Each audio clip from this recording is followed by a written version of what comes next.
श्री राम कृष्ण वचनामृत के अगले भाग को प्रारंभ करते हैं। श्री राम कृष्ण कहते हैं, निर्लिप्त होकर संसार में रहना कठिन है। प्रताप ने कहा था, महाराज हमारा वह मत है जो राजर्षि जनक का था। जनक निर्लिप्त होकर संसार में रहते थे, वैसा ही हम लोग भी करेंगे। मैंने कहा, सोचने ही से क्या कोई जनक हो सकता है? राजर्षि जनक को कितनी तपस्या करने के बाद ज्ञान लाभ हुआ था। नतमस्तक और ऊर्ध्वपद होकर तपस्या उग्र की थी, कितने काल तक की थी, और उसके बाद वे संसार में लौट कर आए थे। परंतु क्या संसारियों के लिए कोई उपाय नहीं है? हां, अवश्य है। कुछ दिन एकांत में साधना करनी पड़ती है, तब भक्ति होती है, तब ज्ञान होता है। इसके बाद जाकर संसार में रहो, कोई दोष नहीं। जब निर्जन में साधना करोगे उस समय संसार में बिल्कुल अलग रहो। तब स्त्री, पुत्र, कन्या, माता, पिता, भाई, बहन, आत्मीय, कुटुंब कोई भी पास न रहे। निर्जन में साधना करते समय सोचो, हमारा कोई नहीं है, ईश्वर ही हमारे हैं, और रो रो कर उनके पास ज्ञान और भक्ति की प्रार्थना करो। यदि कोई कहे कितने दिन संसार छोड़कर निर्जन में रहे, तो इसके लिए यदि एक दिन भी इस तरह रह सको तो वह अच्छा। 3 दिन रहो तो और अच्छा है, अथवा 12 दिन, महीने भर, 3 महीने, साल भर, जो जितने दिन रह सके। ज्ञान भक्ति प्राप्त करके संसार में रहने से फिर अधिक भय नहीं रहता। हाथों में तेल लगाकर कटहल काटने से फिर हाथों में उसका दूध नहीं चिपकता। छुई छुओल खेलो तो पार छू लेने से फिर डर नहीं रहता। एक बार पारस पत्थर को छूकर सोना बन जाओ, फिर 1000 वर्ष तक मिट्टी के नीचे गड़े रहने पर भी जब मिट्टी से निकाले जाओगे तो सोना ही रहोगे। मन दूध की तरह है। उस मन को अगर संसार रूपी जल में रखो तो दूध पानी से मिल जाएगा। इसलिए दूध को निर्जन में दही बनाकर उससे मक्खन निकाला जाता है। जब निर्जन में साधना करके मन रूपी दूध से ज्ञान भक्ति रूपी मक्खन निकाला गया, तब वह मक्खन अनायास ही संसार रूपी पानी में रखा जा सकता है। वह मक्खन कभी संसार रूपी जल से नहीं मिल सकता। संसार जल पर निर्लिप्त होकर उतरता रहता है। अगले दिन श्री राम कृष्ण एक सभा को संबोधित करते हैं। कुछ भक्त आए हुए हैं।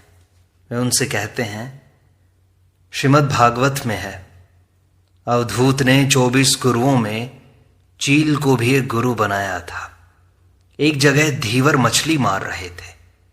एक चील झपटकर एक मछली ले गई, परंतु मछली को देखकर करीब 1000 कौवे उनके पीछे लग गए और साथ ही कांव कांव करके बड़ा हल्ला मचाना शुरू कर दिया।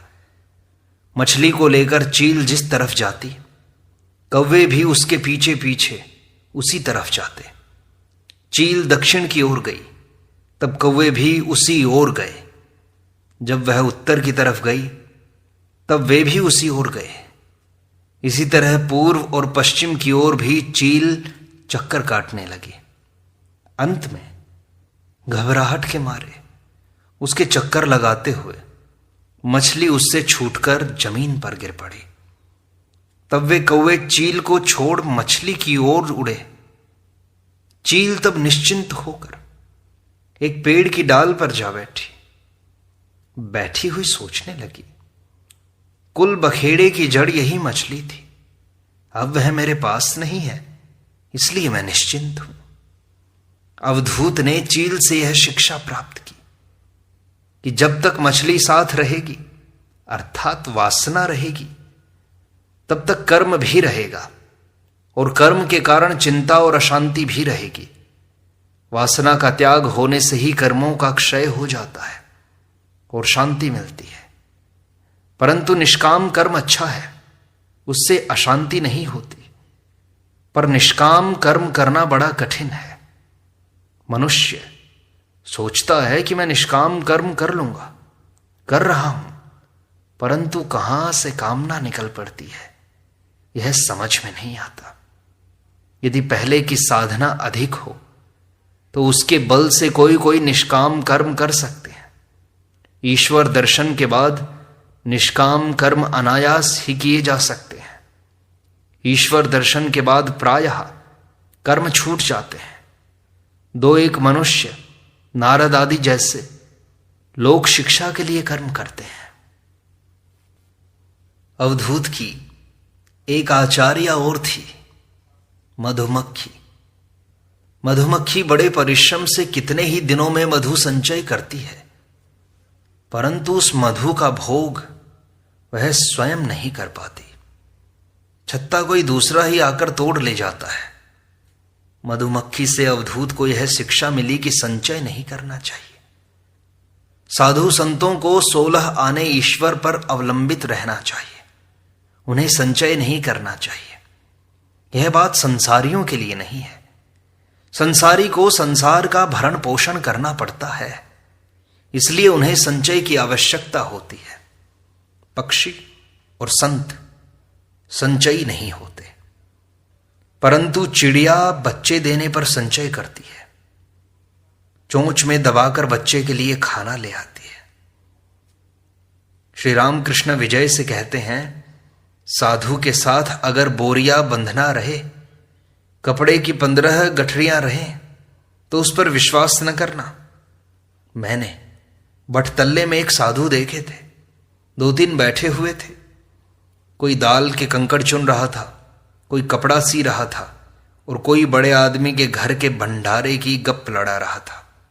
अरे उस बाबू ने लाखों रुपए खर्च किए, साधुओं को खूब खिलाया। पूड़ी, जलेबी, पेड़ा, बर्फी, मालपुआ, बहुत सी ऐसी चीजें खिलाई। ऐसे साधुओं के साथ मत रहना। विजय ने कहा, जी हां, गया में भी इस तरह के साधु मुझे देखने को मिले थे। गया के साधु लोटा वाले होते हैं। इस पर सब लोग हंस पड़ते हैं। श्री रामकृष्ण कहते हैं, ईश्वर पर जब प्रेम हो जाता है तब कर्म आप ही आप छूट जाते हैं। ईश्वर जिनसे कर्म कराते हैं वे करते रहें। अब तुम्हारा समय हो गया है, अब सब छोड़कर तुम कहो, मन तू देख और मैं देखूं, कोई दूसरा न देखे। यह कहकर श्री रामकृष्ण उस अतुलनीय कंठ से माधुरी बरसाते हुए गाने लगे। आदरणीय श्यामा मां को यत्न पूर्वक हृदय में धारण करो। हे मन तू देख और मैं देखूं, कोई दूसरा न देख पाए। काम क्रोध आदि को धोखा देकर मन आ निर्जन में उसे देखें, साथ रसना को भी रखेंगे, ताकि वह मां मां कहकर पुकारती रहे। कुमंत्रणाएं देने वाली जितनी कुरुचियां हैं उन्हें पास भी न फटकने देना। ज्ञान नयन को पहरेदार रखो, वह सतर्क रहे। श्री रामकृष्ण कहते हैं, भगवान की शरण में जाकर अब लज्जा, भय यह सब छोड़ दो। मैं अगर भगवत कीर्तन में नाचूं तो लोग मुझे क्या कहेंगे, यह सब भाव छोड़ दो। लज्जा, घृणा और भय, इन तीनों में से किसी के रहते हुए ईश्वर नहीं मिलते। लज्जा, घृणा, भय, जाति, अभिमान, गुप्त रखने की इच्छा, ये सब पाश हैं। इन सब के चले जाने से जीव की मुक्ति होती है। पाशों में जो बंधा हुआ है वह जीव है, और उनसे जो मुक्त है वह शिव है। भगवत प्रेम दुर्लभ वस्तु है। पहले पहल पति के प्रति पत्नी की जैसी निष्ठा होती है, वैसी ही यदि ईश्वर के प्रति हो तो ही भक्ति होती है। शुद्धा भक्ति का होना बड़ा कठिन है। भक्ति द्वारा मन और प्राण ईश्वर में लय हो जाते हैं। इसके बाद भाव होता है। भाव में मनुष्य निर्वाक हो जाता है, वायु स्थिर हो जाती है, कुंभक अपने आप हो जाता है, जैसे बंदूक दागते समय गोली चलाने वाला मनुष्य निर्वाक हो जाता है और उसकी वायु स्थिर हो जाती है। प्रेम का होना बड़ी दूर की बात है।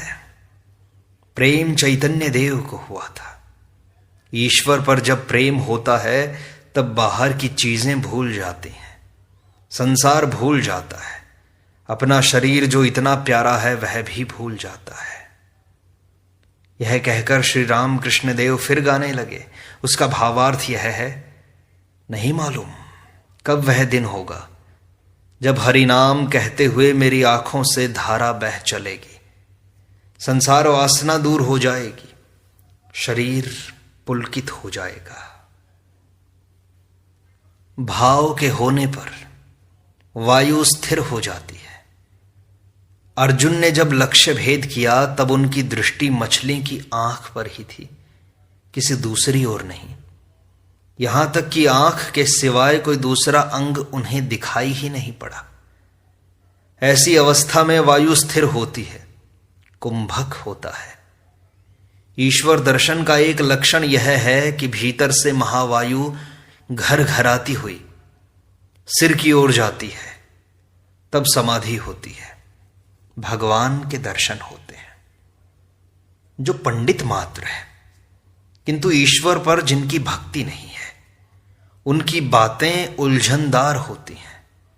सामाध्यायी नाम के एक पंडित ने कहा था, ईश्वर नीरस है, तुम लोग अपनी भक्ति और प्रेम के द्वारा उसे सरस कर लो। जिन्हें वेदों ने रस स्वरूप कहा है उन्हें नीरस बतलाता है। इससे ज्ञात होता है कि वह मनुष्य नहीं जानता ईश्वर कौन सी वस्तु है, इसलिए उसकी बातें इतनी उलझनदार हैं। एक ने कहा था, मेरे मामा के यहां घोड़ों की एक बड़ी गौशाला है। उसकी इस बात से समझना चाहिए कि घोड़ा एक भी नहीं है, क्योंकि घोड़े कभी गौशाला में नहीं रहते। इस बात पर सभी हंसते हैं। किसी को ऐश्वर्य का, वैभव, सम्मान, पद आदि का अहंकार होता है। यह सब 2 दिन के लिए है, साथ कुछ भी न जाएगा। एक गीत में कहा है, उसका आशय बताता हूं। ऐ मन सोच ले, कोई किसी का नहीं है, तो इस संसार में वृथा ही मारा मारा फिरता है। माया जाल में फंसकर दक्षिणा काली को भूल न जाना। जिसके लिए तू इतना सोचता है, क्या वह तेरे साथ भी जाएगा? तेरी वही प्रेयसी जब तू मर जाएगा तब तेरी लाश से अमंगल की शंका करके घर में पानी का छिड़काव करेगी। यह सोचना कि मुझे लोग मालिक जो कहते हैं वह सिर्फ 2 ही दिन के लिए है। जब काला काल के मालिक आ जाते हैं तब पहले के वही मालिक श्मशान घाट में फेंक दिए जाते हैं। और धन का अहंकार भी नहीं करना चाहिए। अगर कहो मैं धनी हूं तो धनी भी एक से एक बढ़कर है। संध्या के बाद जब जुगनू उड़ता है तब वह सोचता है इस संसार में प्रकाश मैं ही दे रहा हूं, परंतु तारे ज्यों ही उगते हैं उसका अहंकार चला जाता है। तब तारे सोचने लगे हम ही लोग संसार को प्रकाश देते हैं। कुछ देर बाद चंद्रोदय हुआ, तब तारे लज्जा से म्लान हो गए। चंद्रदेव सोचने लगे मेरे ही आलोक से संसार हंस रहा है, संसार को प्रकाश तो मैं ही देता हूं। देखते ही देखते सूर्य उगे, चंद्र मलिन होकर ऐसे छिपे कि फिर दिखाई ही नहीं दिए। धनी मनुष्य अगर यह सब सोचे तो धन का अहंकार न हो। उत्सव के कारण मणिलाल ने खान पान का बहुत बड़ा आयोजन किया था। उन्होंने यत्न पूर्वक श्री राम कृष्ण और समवेत भक्त मंडली को भोजन कराया। जब सब लोग घर लौटे तब रात बहुत हो गई थी, परंतु किसी को कोई कष्ट नहीं हुआ। अगले दिन श्री राम कृष्ण समझाते हैं, जब तक उपाधि है तभी तक अनेक का बोध हो सकता है, जैसे केशव, प्रसन्न, अमृत, ये सब। पूर्ण ज्ञान होने पर एकमात्र चैतन्य का ही बोध होता है। पूर्ण ज्ञान होने पर मनुष्य देखता है वही एकमात्र चैतन्य है। यह जीव प्रपंच, ये 24 तत्व बने हैं। परंतु शक्ति की विशेषता पाई जाती है। यह सच है कि सब कुछ वे ही बने हैं, परंतु कहीं तो उनकी शक्ति का प्रकाश अधिक है और कहीं कम। विद्यासागर ने कहा था, क्या ईश्वर ने किसी को अधिक शक्ति और किसी को कम शक्ति दी है? तो मैंने कहा, अगर ऐसा न होता तो एक आदमी 50 आदमियों को हराता कैसे? और तुम्हें ही फिर क्यों हम लोग देखने आते हैं? वे जिस आधार में अपनी लीला का विकास दिखलाते हैं, वहां शक्ति की विशेषता रहती है। जमींदार सब जगह पर रहते हैं, परंतु उन्हें लोग किसी खास बैठक खाने में अक्सर बैठते हुए देखते हैं। ईश्वर का बैठक खाना भक्तों का हृदय है। वहां अपनी लीला दिखाना उन्हें अधिक पसंद है। वहां उनकी विशेष भक्ति, विशेष शक्ति अवतीर्ण होती है। इसका लक्षण क्या है, ये पूछो तो जहां कार्य की अधिकता है वहां शक्ति का विशेष प्रकाश है। यह आद्या शक्ति और परब्रह्म दोनों अभेद हैं। एक को छोड़ दूसरे का चिंतन नहीं किया जा सकता। जैसे ज्योति और मणि, मणि को छोड़ मणि की ज्योति के बारे में सोचा नहीं जा सकता, और न ही ज्योति को अलग करके मणि के बारे में ही सोचा जा सकता है। जैसे सर्प और उसकी वक्र गति, न सर्प को छोड़ उसकी तिर्यक गति सोची जा सकती है, और न ही तिर्यक गति को छोड़ सर्प को। आद्या शक्ति ने ही इस जीव प्रपंच, इस चतुर्विंशति तत्व का स्वरूप धारण किया है। अनुलोम विलोम, ये सब राखाल, नरेंद्र तथा और लड़कों के लिए क्यों मैं इतना सोच विचार किया करता हूं? हाजरा ने कहा, आप उन लोगों के लिए इतना सोचते क्यों हो? ईश्वर चिंतन फिर कब करोगे? तब मुझे बड़ी चिंता हुई। मैंने कहा, मां ये क्या हुआ? हाजरा कहता है उन लोगों के लिए इतना क्यों सोचते रहते हो? फिर मैंने भोलेनाथ से पूछा। उसने कहा, इसका उदाहरण महाभारत में है। समाधिस्थ मनुष्य समाधि से उतरकर ठहरे कहां? वह इसीलिए सत्वगुणी मनुष्यों को लेकर रहता है। महाभारत का यह उदाहरण जब मिला तब जी में जी आया। ये सुनकर सब लोग हंसते हैं। वे कहते हैं हाजरा का दोष नहीं है। साधक अवस्था में संपूर्ण मन नेति नेति करके उन्हें दे देना पड़ता है। सिद्ध अवस्था की बात दूसरी है। उन्हें प्राप्त कर लेने पर अनुलोम और विलोम एक से प्रतीत होते हैं। मट्ठा अलग करने पर जब मक्खन मिलता है तब जान पड़ता है कि मट्ठे का ही मक्खन है और मक्खन का ही मट्ठा। तब ठीक ठीक समझ में आता है। फिर सब कुछ वे ही हुए हैं। कहीं उनका प्रकाश अधिक है और कहीं पर कम। भाव समुद्र उमड़ने पर स्थल में भी एक बांस पानी हो जाता है। पहले नदी से होकर समुद्र में जाते समय बहुत कुछ चक्कर लगाकर जाना पड़ता है, और जब बाढ़ आती है तब सूखी जमीन पर भी एक बांस पानी हो जाता है। तब नाव सीधे चलाकर लोग जगह पर पहुंचते हैं। फिर चक्कर मारकर नहीं जाना पड़ता। इसी तरह धान कट जाने पर मेंढ से चक्कर काटकर नहीं आना पड़ता। सीधे एक रास्ते से निकल जाओ। उन्हें प्राप्त कर लेने पर फिर सभी वस्तुओं में उनके दर्शन होते हैं। मनुष्य के भीतर उनका अधिक प्रकाश है। मनुष्यों में, सत्वगुणी भक्तों में उनका और भी अधिक प्रकाश रहता है, जिनमें कामिनी और कांचन के भोग की बिल्कुल ही इच्छा नहीं रहती। सब स्तब्ध हो गए हैं रामकृष्ण की ये बातें सुनकर। वे कहते हैं समाधिस्थ मनुष्य जब उतरता है तब भला वह कहां ठहरे, किस पर अपना मन रमाए। कामिनी और कांचन का त्याग करने वाले सत्वगुणी भक्त, उनकी आवश्यकता इसीलिए होती है, नहीं तो फिर वे क्या लेकर रहेंगे। जो ब्रह्म है वे ही आद्या शक्ति भी हैं। जब वे निष्क्रिय हैं तब उन्हें ब्रह्म कहते हैं, पुरुष कहते हैं। जब सृष्टि, स्थिति, प्रलय ये सब करते हैं तब उन्हें शक्ति कहते हैं, प्रकृति कहते हैं। पुरुष और प्रकृति, जो पुरुष है वे ही प्रकृति भी है। आनंदमय और आनंदमयी दोनों। जिसे पुरुष ज्ञान है उसे स्त्री ज्ञान भी तो है। जिसे पिता का बोध है उसे माता का भी बोध है। जिस अंधेरे का ज्ञान है उसे उजाले का भी ज्ञान है। जिसे रात का ज्ञान है उसे दिन का भी ज्ञान है। जिसे सुख का ज्ञान है उसे दुख का भी। इस बात को ध्यान से समझें।